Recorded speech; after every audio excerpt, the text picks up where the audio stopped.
labaatamaad ciidan loo soo doonto aan xogaa qalabaysnayn oo haddana tababar ka baxay oo dharkii habarteedii odoogeeda u gadaan gutan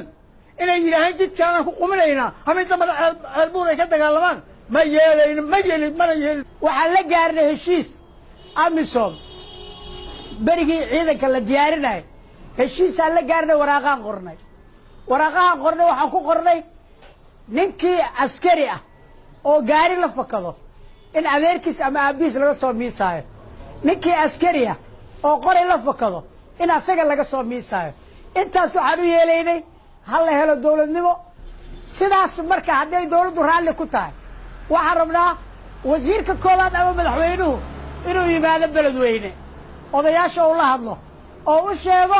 in laga gudbay maalintii annagu aan gacanta ku hayne oo ayagu ay la gudbayaan mas-uuliyadoodana ay qaadayaan saacaddaas laga bilaabo heshiiskaan galnay iyo waraaqihii hore loo qorayna ay burbureen waxaan u malaynayaa 3 sanay joogtaa dowladdan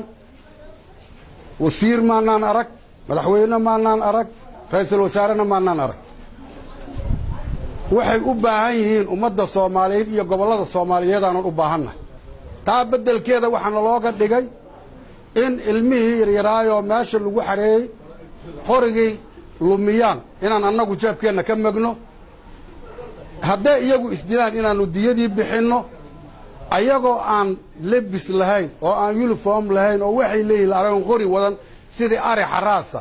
in baabuur inta loo keensado la yidhaha galgaduudaa loo qaadaya oo weliba dadka doonayaa waa kuwii shala nala dagaalamaya sunno sheeganayay annagu ma doonayno dagaal sokeeye yaan laga abuurin galgaduud iyo hiiraan nimanka baabuurta la yimid oo doonaya sidii ari xaraasa inay ilmaha ku qaadaan sida ugu dhaqsiyaha badan lama galay ha uga baxaan marka la sii macneeyo anigu weli ma arag khayre ninka la yidhaha farmaajona ma arag iyagoo dawladnimo xambaarsanna weli nooma imaan hiiraan nooguma imaan marka ciddaan ku addeecinna lama addeecaayo reer hiiraan maba addeecsanaan lehay anigu maba addeecsanaan leehay hawsha ay wadaanna raalli ka maaha kumana qanacsana kumana qanci doonaan